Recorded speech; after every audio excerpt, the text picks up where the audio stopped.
자, 오늘 저와 여러분들이 함께 나누실 말씀은 갈라디아서 4장 4절부터 11절까지 말씀입니다. 갈라디아서 4장 4절부터 11절까지 보시고 함께 한 목소리로 하나님의 말씀을 같이 읽으시겠습니다. 때가 참에 하나님이 그 아들을 보내사 여자에게서 나게 하시고 율법 아래 나게 하신 것은 율법 아래 있는 자들을 속량하시고 우리로 아들의 명분을 얻게 하려 하심이라. 너희가 아들이므로 하나님이 그 아들의 영을 우리 마음 가운데 보내사 아바 아버지라 부르게 하셨느니라. 그러므로 내가 이후로는 종이 아니요 아들이니 아들이면 하나님으로 말미암아 유업을 받을 자니라. 그러나 너희가 그때에는 하나님을 알지 못하여 본질상 하나님이 아닌 자들에게 종노릇하였더니 이제는 너희가 하나님을 알 뿐 아니라 더욱이 하나님이 아신 바 되었거늘 어찌하여 다시 악하고 천박한 초등학문으로 돌아가서 다시 그들에게 종노릇하려 하느냐. 너희가 날과 달과 절기와 해를 삼가 지키니 내가 너희를 위하여 수고한 것이 헛될까 두려워하노라. 아멘. 할렐루야. 여러분 한 주간 동안 잘 지내셨습니까? 네, 옆분들과 우리 성탄 인사 같이 좀 나눌게요. 예, 예수님, 네.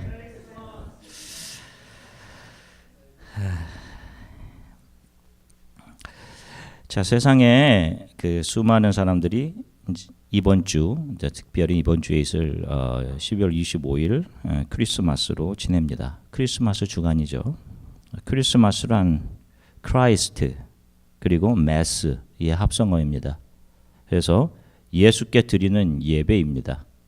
그것이 크리스마스예요.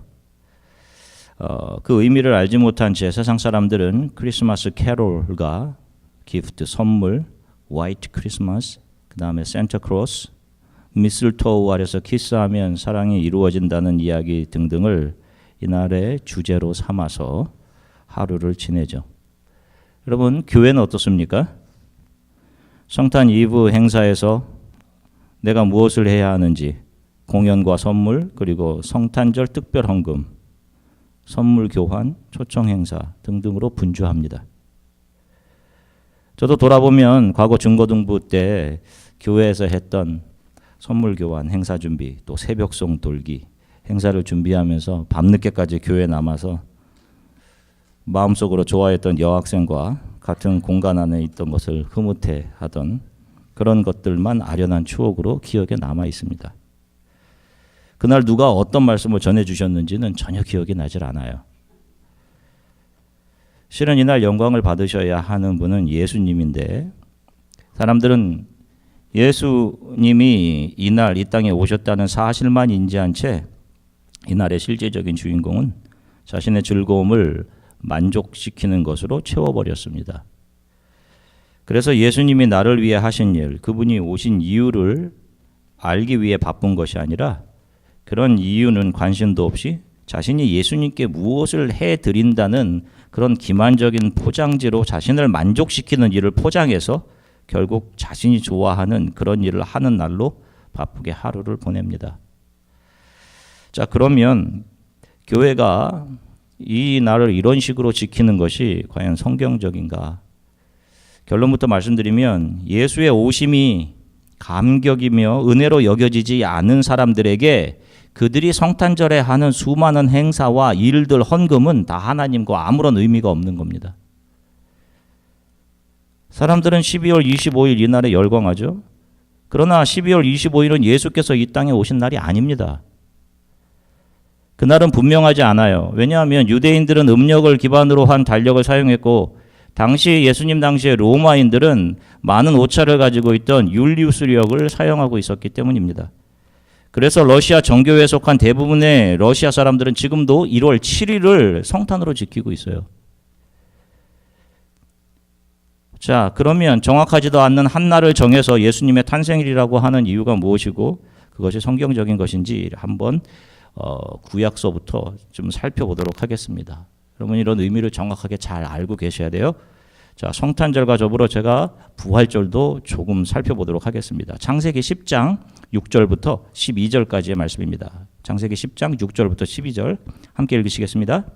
함의 아들은 구스와 미스라임, 붓과 가나안이요. 구스의 아들은 스바와 하윌라와 삽다와 라마와 삽드가요. 라마의 아들은 스바와 드다님이요. 구스가 또 니므롯을 낳았으니 그는 세상의 첫 용사라. 그가 여호와 앞에서 용감한 사냥꾼이 되었으므로 속담에 이르기를 아무는 여호와 앞에 니므롯같이 용감한 사냥꾼이로다 하더라.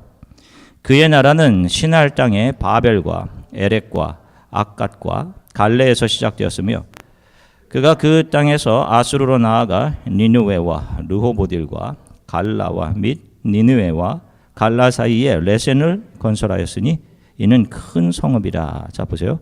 창세기 10장은 인류의 톨레도트 계보를 상세하게 기록합니다. 특별히 오늘 우리가 읽은 본문은 노아에 의해 저주받은 함의 후손들에 대해서 기록을 하고 있습니다. 함이 네 아들을 낳았는데 그 이름이 구스, 미스라임, 붓, 가나안입니다. 구스는 에티오피아의 히브리식 발음입니다. 미스라임은 이집트이며 붓은 리비아이며 가나안은 팔레스타인이죠. 본문은 구스의 아들 중에 니므롯이라고 하는 한 사람에게 초점을 맞춥니다. 니므롯. 그는 세상에서 첫 용사였다라고 이야기를 합니다. 용사라는 단어는 히브리어로 깁보르라고 하는데 이것은 강력한 세력을 가진 자, 폭력으로 통치하는 자라는 의미를 가져요. 이 니므롯이 나타나서 여호와 앞에서 특이한 사냥꾼이었다라는 이야기를 합니다. 여기서 앞에서라고 번역된 히브리어 파게 역시 against, 대항해서라는 의미로 사용되는 단어입니다. 히브리어를 헬라어로 번역한 70인역 셉투아진트를 살펴보면 히브리어 파게를 에반티오스라는 단어로 번역했는데 이 단어 역시 against, opposite, contrary라는 의미를 가지고 있어요. 대항해서, 반대해서라는 의미를 가집니다. 정리하면 니므롯이라는 세상의 첫 영걸은 인간을 물로 심판하신 전능한 하나님을 넘어서려고 했던 사람이었고 그 하나님을 대항하는 사람이었다라는 의미입니다. 다시 말하면 당시 가장 강력한 힘으로 수많은 성의 주인으로 존재했던 인본주의의 절정체가 바로 이 니므롯이라는 사람입니다. 여기서 인류의 종교들이 이제 시작돼요. 성경은 그의 나라에 대해서 언급하는데 그의 나라는 시날 땅의 바벨과 에렉과 악갓과 갈레에서 시작되었고 그가 그 땅에서 아수르로 나아가서 니느웨와 르호보딜과 갈라와 니느웨와 르호보딜 사이에 레센을 건설했다. 이렇게 이야기합니다. 자, 메소포타미아 문명의 중심지들입니다. 지금 이라크 이런 지역이죠. 이 중심지들이며 장차 건설될 바벨론 제국의 중심 거점들이 바로 지금 이 도시들이에요. 니므롯은 자신의 힘으로 하나님을 대항하고 사람들을 압제해서 제국을 세우고 스스로를 영웅, 신격화하게 하고 하나님 자리에 앉아 있는 세상의 왕, 타락한 자의 대표로 성경은 우리에게 보여주고 있는 것입니다. 자, 고대 문헌은 니므롯의 아내 이름이 세미라미스라고 기록을 합니다. 세미라미스입니다. 이 이름의 히브리어가 바로 발음이 시날입니다. 시날 평야라고 우리가 알고 있죠. 그것이 바로 니므롯의 아내 세미라미스의 히브리어식 발음이에요. 시날. 바로 그곳이 창세기 11장 바벨이 세워진 곳입니다. 바벨성. 그 땅의 이름을 자신의 아내의 이름으로 지은 것이죠. 그래서 이 니므롯과 세미라미스가 하나님을 대적하고 인간의 이름을 높이기 위해 세운 바벨의 건축자로 추정을 하는 겁니다. 니므롯의 아내인 세미라미스는 바벨론의 사랑과 다산의 여신 이시타르로 알려져 있습니다. 세미라미스를 아시리아어로 표현하면 이시타르입니다. 우리가 바로 성경에서 나오는 가나안 여신 아스다롯이에요. 아시다시피 고대 각 나라에는 여신들이 있습니다. 이집트에는 아이시스라고 하는 여인이 있고 로마에는 비너스가 있습니다. 그리고 그리스에는 아프로디테가 있고 페니키아에는 아스타르트라고 하는 여신이 있어요. 에베소에는 다이애나가 있습니다. 나중 가나안에 정착해 타락한 이스라엘에게서 아스다롯이라고 불리우는 여신들이 있던 겁니다. 이들이 바로 다 이 니므롯의 아내였던 세미라미스에서부터 시작되어 이름만 바뀌면서 전 세계 지역으로 퍼져 나가게 된 겁니다. 사랑과 다산의 여신들입니다. 자, 사람들이 바벨탑을 쌓다가 하나님으로부터 흩어짐을 당하게 된 후 자신들이 정착하게 된 곳에서 자신들의 언어로 세미라미스 여신을 부르고 섬기게 된 것입니다. 우리가 부활절에 달걀을 만들죠. 달걀과 예수님과 무슨 관계가 있다고 생각을 해보셨습니까? 실은 세미라미스, 이시타르, 아스다롯이 춘분이 지난 후 보름달이 유프라테스 강을 비출 때 한 알이 하늘에서 내려와 거기서 세미라미스가 태어났다라는 신화적인 전설 때문에 사람들은 바로 이 세미라미스 이시타르 제단 앞에 달걀을 바치게 된 데서 유래했습니다. 아기를 낳지 못하면 바로 그 유프라테스 강 앞에 가서 달걀을 바치면서 아들을 낳게 해주세요 라고 한 겁니다. 이스터의 거의 주인공이 되어 있는 이스터 버니의 토끼는 다산의 상징입니다. 그래서 부활절에 계란과 초콜릿, 토끼 초콜릿을 선물로 주죠. 그 토끼가 바로 다산과 풍요 상징인 여인 이시타르, 세미라미스를 상징하는 거예요. 부활절이 초기 교회에서는 6월절의 히브리어인 어린 파스카라고 불렀습니다. 그래서 부활의 6월절이라고 불렀어요. 파스카 데이 오브 더 레저렉션 이렇게 불렀습니다. 그런데 서양에서는 이스터라고 부르죠. 왜 부활절을 이스터라고 부르는지 생각해 보셨습니까? 이건 역시 세미라미스를 헬라어로 발음한 이시타르에서 온 것입니다. 그게 이스터예요. 자, 우리가 오늘 이제 이번 주 25일을 크리스마스 성탄절로 지킵니다. 서방 캐톨릭은 주후 354년부터 그리고 동방정교는 379년부터 지킵니다. 그런데 이날이 정말로 예수님이 탄생하신 날일까요? 우리가 지키는 달력은 그레고리력입니다. 이것은 1년을 365일 혹은 360일로 계산한 양력으로 1582년 교황 그레고리 13세가 제정해서 적용하게 된 겁니다. 그 이전까지 기원전 46년에 처음으로 제정된 율리우스력을 사용했어요. 이 율리우스력에 의하면 지금 우리가 그레고리력으로 지키는 12월 25일은 1월 7일입니다. 그래서 대부분 러시아 정교회나 정교회에 속한 이 사람들은 지금도 1월 7일을 성탄절로 지킵니다. 그러면 왜 12월 25일이 성탄절이 된 것일까요? 이 역시 창세기 10장에 등장하는 니므롯과 관련이 있습니다. 에스겔서 8장 14절을 보면 하나님이 이스라엘 성전을 환상으로 에스겔에게 보여주시는 장면이 나옵니다. 에스겔서 8장 14절입니다. 함께 읽겠습니다. 그가 또 나를 데리고 여호와의 전으로 들어가는 북문에 이르시기로 보니 거기에 여인들이 앉아 담무스를 위하여 애곡하더라. 자, 여기 보면 담무스가 나옵니다. 하나님께서 이스라엘에게 환상을 보여주시는데 하나님을 섬기는 성전에서 하나님을 섬겨야 할 여인들, 그 여인들이 하나님을 섬기고 있는 것이 아니라 누구를 위해서 애곡을 하고 있습니까? 담무스를 위해서 애곡합니다. 니므롯과 세미라미스 사이에서 낳은 아들이 바로 담무스입니다. 그 이름 자체가 이게 그리스어로 헬라어로 탐, 완전하게 하다, 무즈, 불, 완전하게 하는 불, 태양신의 시초입니다. 그래서 세미라미스는 니므롯이 죽은 후 이 아들 담무스를 낳고는 그 담무스가 자기 남편 니므롯의 부활이라고 말하며 그와 결혼을 합니다. 그리고는 담무스와 자신을 신격화해요. 그 담무스의 생일이 바로 동지 12월 25일이었습니다. 예수님 당시 로마와 그리스에는 담무스에서 비롯된 태양신을 섬기는 미트라교가 아주 크게 퍼져 있었습니다. 기독교를 위협하는 가장 큰 종교 중에 하나였어요. 그들이 태양신의 탄생일을 섬기던 날이 바로 동지 12월 25일이었습니다. 동지는 밤의 길이가 가장 긴 날인가 동시에 그날부터 낮이 힘을 점점 얻어가는 그런 날입니다. 낮이 점점 길어지죠. 그날부터. 바로 태양신 담무스가 서서히 힘을 회복하게 되는 첫날이 바로 그날인 겁니다. 그래서 313년 로마의 콘스탄티누스 황제가 밀라노 칙령을 통해 기독교를 국교화하면서 남아있던 이 태양신을 섬기던 날을 중지하고 아예 그날을 종교적인 이유, 정치적인 이유로 예수님 탄생일로 덮어 제정을 했습니다. 예수 그리스도를 따르는 우리 크리스천들에게 특별히 어떤 한 날이 예수님 그리스도가 오신 날로 지킬 이유가 없는 겁니다.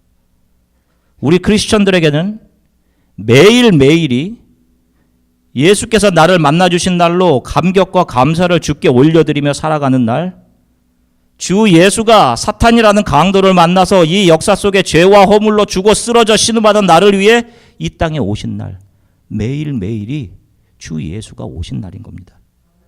그러한 이유 때문에 하나님은 모세의 시체도 감춰버리신 거예요. 사람들이 그것을 우상처럼 섬길까 봐, 자기 욕심 만족을 채우기 위해 그 시체를 이용할까 봐 감추신 겁니다. 날도 마찬가지예요, 여러분. 크리스마스 성탄절 예배 드린다고 해서 교회가 원하는 것은 헌금입니다, 여러분. 교회의 힘이고요. 자신들의 욕심을 성스러운 곳에 감추려고 한다니까요. 그래서 모세의 시체도 감춰버리시는 거예요. 법궤도 감춰버리시는 겁니다. 기독교 신앙의 시작은 인간의 열심과 노력에 의해서가 아니라 우리 인간이 얼마나 죄로 타락한 존재인지 성령께서 밝히 알려주심을 통해 시작되는 겁니다. 우리 안에는 선한 것이 하나도 없음을 성령이 비춰주시는 빛을 통해 보게 되면서 인간은 하나님을 자각할 수 있게 되는 겁니다. 입고 있는 세상의 명성과 옷 때문에 괜찮다고 생각하시면 여러분 하나님을 만날 수가 없는 거예요.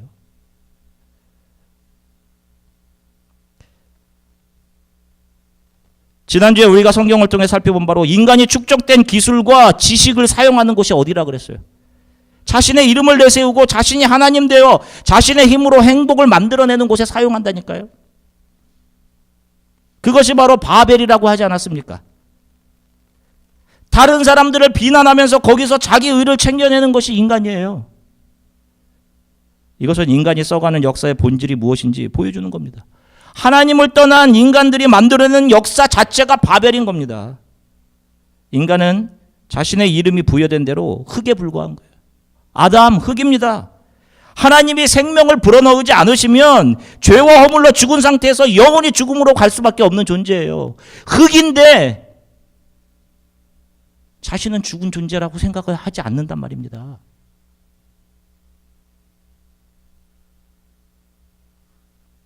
그러면 이제 예수께서 이 땅에 오심은 무엇을 의미하는지, 그 오심 안에는 어떠한 것이 담겨져 있는지 좀 살펴볼게요. 창세기 38장에는 아버지 야곱으로부터 장차 메시아가 나올 약속을 받은 유다의 이야기가 나옵니다. 물론 야곱의 자녀들에 대한 축복의 내용은 창세기 49장에 나오지만 창세기는 특별히 38장 한 장을 할애해서 장차 메시아가 나올 유다 지파를 조명합니다. 자, 여기에 보면 다말이라고 하는 유다의 며느리가 등장합니다. 그의 남편인 엘이 자녀 없이 죽습니다. 그래서 그녀가 생각해낸 일이 무엇입니까? 다말이 창녀의 모습을 하고 시아버지를 유혹하는 일을 합니다. 다말의 일은 인간의 법과 도덕적인 양심으로는 부도덕이자 악이자 죄입니다. 어떻게 정숙한 여인이 창녀의 모습으로 시아버지를 유혹할 수 있어요? 돌에 맞아 죽어야 합니다. 그런데 이 다말은 분명 자신의 가문을 통해 메시아가 오게 될 것이라는 사실을 시아버지 유다로부터 들어 알고 있었을 겁니다. 다말이 자신의 모든 굴욕과 창피와 죽음을 무릅쓰고 창녀가 되는 겁니다. 그리고 그녀는 유다의 아이를 가지게 되죠. 몇 달이 지나 사람들이 다말이 임신했다고 유다에게 말합니다. 창세기 38장 24절입니다. 같이 읽겠습니다. 석 달쯤 후에 어떤 사람이 유다에게 이르러 말하되 내 며느리 다말이 행음하였고 그 행음함으로 말미암아 임신하였느니라. 유다가 이르되 그를 끌어내어 불사르라. 다말이 자신을 통해 구속의 대를 이어가기 위해 유다 집안에 약속된 메시아의 약속이 자신에 대해서 끊어지지 않도록 스스로 창녀가 되어 시아버지와 부도덕, 스스로 천한 일, 수많은 사람들의 비난과 조롱과 돌에 맞아 죽어야 할지도 모르는 그런 자리로 내려갑니다. 결국 이 다말이 유다를 통해 낳은 아들 베레스를 통해 예수 그리스도가 오실 메시아의 계보는 이어집니다. 주 예수께서 이 땅에 오신 것 한번 보세요. 하나님 천지의 창조자이신 하나님이 무엇이 선인지, 하나님이 어딨냐며 스스로 교만해진 인간들에게 자신을 철저히 낮추셔서 이 땅에 오셨습니다. 왜 오신 것입니까? 하나님을 떠난 인간에게 영원한 구원을 알려주시기 위해서입니다. 인간 쪽에서는 하나님을 알 지혜와 지식 모든 것이 다 죽어버렸기 때문에 그분이 보여주신 삶의 내용이 뭐예요? 이 땅에 오셔서 낮아지심, 십자가의 길을 걸어가심입니다. 죄의 사탄이라는 강도를 만나서 이 인생길에 쓰러져 있는 인간들을, 저와 여러분들을 감싸 안으시고 그분이 자신의 목숨을 내어주심으로 강도의 손에서, 사탄의 손에서 구해내어 주시기 위해 오신 거예요. 그 예수에 의해 치유되고 회복된 사람들, 그 예수가 왜 이 땅에 오셨는지를 알게 된 사람들의 삶은 이 땅에서 다말처럼 자신의 영광과 자랑이 조금도 남아있지 않는 자리로 기꺼이 내려가고 주의 나라를 위해 사람들에게 손가락질 당하는 위치로 내려가는 삶을 삽니다. 세상 사람들이 우러러보는 성공, 자신의 명성, 자신의 이름이 드러난 삶이 아니라, 머리가 되는 것이 아니라 나는 죽고 나는 지고 내어주는 자리로 내려갑니다. 다말처럼, 예수 그리스도처럼 그 사랑이 얼마나 큰지를 알기 때문에 이것이 예수께서 이 땅에 오셔서 그분의 자녀된 저와 여러분들에게 알려주신 삶의 내용입니다. 그런데 왜 이 땅에서 자신의 이름 드러내고 이 짧은 인생 동안 자신을 채우고 잘되고 만사형통을 기독교의 복으로 삼고 그렇게 신앙생활을 하냐고요. 왜 교회에서 그렇게 가르치냐고요. 자기 중심적인, 자기 기분에 맞게, 자기 기준을 들이대며 신앙생활을 왜 그렇게 하십니까? 그것은 기독교가 아니에요, 여러분. 다 자기 소원 이루기 위한 샤머니즘, 토테미즘에 불과한 겁니다. 제가 여러분들께 여쭤볼게요. 자, 여러분들에게 사랑하는 딸이 있습니다. 그 딸이 결혼하겠다고 한 남자를 데리고 왔는데 그 남자의 아버지는 문둥병에 걸린 사람이고 그 아들도 문둥병 초기여서 흰색 반점이 조금씩 보입니다. 내 딸이 그 사람을 사랑한다고 합니다. 그런 사람과 결혼하도록 여러분들의 딸을 주실 수 있겠어요? 가당치도 않아요. 그런데 죄로 문둥병 걸려 죽어 있는, 그러면서 병들어 영원한 죽음으로 가고 있는지 알지 못하고 있는 저와 여러분들을 불쌍히 여겨주셔서 예수께서 문둥병자로 우리 가운데 와주신 겁니다. 복음이 무엇인지 알려주시려고요. 1874년 벨기에 출신의 데미안 선교사가 하와이의 몰로카이라고 하는 문둥병자들을 격리해 버린 작은 섬 안에 복음을 가지고 들어갑니다. 33살이었어요. 데미안 선교사는 매주 12명씩 문둥병자가 죽어나가는 그곳에서 가장 낮은 곳에 예수 그리스도의 사랑을 증거하기 위해 들어갑니다. 그리고 그들을 위해 집을 지어주고 매일 사람이 죽어가기 때문에 관을 만들어주는 일을 하면서 복음을 전했어요. 그런데 그들이 그런 일을 해줄 때 앞에서 좋아하고 뒤로 돌아서서는 저 데미안은 자신의 몸뚱이가 건강한 몸이기 때문에 믿음이라는 것을 가지라고 우리에게 말하지만 우리처럼 살이 썩고 코가 떨어지고 하는 문둥병에 걸렸다면 그렇게 말하지 못할 거다. 이렇게 비웃었다고 합니다. 그 이후로 그가 이렇게 기도하기 시작했다고 해요. 주님, 저를 문둥병자로 만들어주세요. 죄인인 나를 구하기 위해 나같이 죄인 되셨던 예수님처럼 그 사랑을 받은 제가 문둥병을 구하기 위해 저도 문둥병자가 되기 원합니다. 얼마 후 데미안 선교사는 서서히 눈썹, 손톱이 빠지고 관절이 물러졌습니다. 그리고 어느 날 문둥병자들과 예배를 드리던 중에 설교를 하면서 나의 형제 자매 여러분이라고 말해야 되는 것을 우리 문둥병자들은 이라고 말했고, 사람들은 놀라 고개를 들어 데미안 선교사를 바라보니 그의 얼굴이 새하얀 문둥병으로 가득한 것을 보게 되었어요. 모두가 울며 그의 입으로 증거되는 복음과 그의 삶에 변화되었고 수많은 문둥병자들이 예수를 영접하게 되었습니다. 데미안 선교사는 예수 그리스도의 모습 그대로였어요. 그가 마지막에 눈을 감으며 주님, 내 모든 것을 다 바친 저는 참 행복합니다 라며 눈을 감았다고 합니다. 우리 모두는 예수의 은혜와 거부할 수 없는 사랑을 경험한 주의 자녀들입니다. 우리가 이것을 어떻게 알게 되었어요, 여러분? 우리가 죄로 죽을 수밖에 없는 문둥병자들임을, 내가 가장 형편없는 죄인 중에 괴수임을 어떻게 알게 되셨습니까, 여러분? 예수가 그 죄인의 모습으로 이 땅에 와 주셨기 때문에 우리가 알게 된 겁니다, 여러분. 그 때문에 예수가 이 땅에 오신 거예요. 죄로 죽어가는 문둥병자들의 땅, 이 역사 안으로 들어오셔서 우리를 긍휼히 여기시고 우리가 받아야 할 죄의 대가들을 다 자신의 몸에 돌리시고 걸어가신 십자가의 길. 우리가 이제 그 사랑이 무엇인지 조금이나마 알게 된 우리가 그 예수가 걸어가셨던 그 자리로 이제는 내가 가지려고 했던 그 모든 것이 다 배설물과 같네요. 내가 눈을 들어보니 이미 하나님의 나라는 하늘에서 완성되어 있네요. 요한이 본 것처럼 저 14만 4천 명 안에 내가 있네요. 이미 완성되었네요. 묵시는 완성되어 있네요. 우리는 이 역사 속에서 하나님이 우리를 얼마나 사랑하시는지 그 사실을 배우고 그 묵시 안으로 올라가는 거군요. 이 사실을 배우는 겁니다.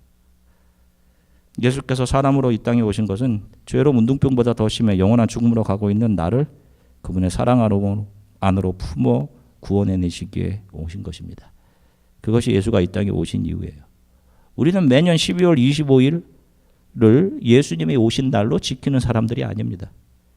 가장 추한 죄인인 나를 위해 하늘의 모든 영광을 뒤로하고 이 땅에 오셔서 은혜의 복음을 선포해 주시고 우리의 이름을 불러주시고 그분의 삶을 보여주시고 그 은혜를 깨달아 주의 발 앞에 엎드린 나를 하나님의 자녀로 품어주시는, 주님 제가 이렇게 죄인이었습니다. 지금도 죄인입니다. 지금도 실수합니다. 넘어집니다. 괜찮다. 사랑하는 아들아 딸아. 그 은혜를 매일 감사하고 감격하며 그래서 매일 주 앞에 무릎 꿇고 나의 낮아짐을 오히려 기뻐하고 감사하는 사람들이 바로 저와 여러분들 성도들인 겁니다. 성탄의 의미를 다른 것으로 돌리려고 하는 이 세상의 술수로부터 여러분 깨어나셔야 돼요. 교회는 이날 지역 행사하고 헌금 많이 모으는 날이 아닙니다. 재롱잔치 하는 날 아니고 다 예수가 오신 본 의미를 감추려는 미혹의 영들의 달콤한 유혹일 뿐이에요. 교회들이 자각해야 됩니다. 갈라디아서 4장 9절부터 11절까지 말씀을 같이 한번 읽으시겠습니다. 함께 읽으시겠습니다.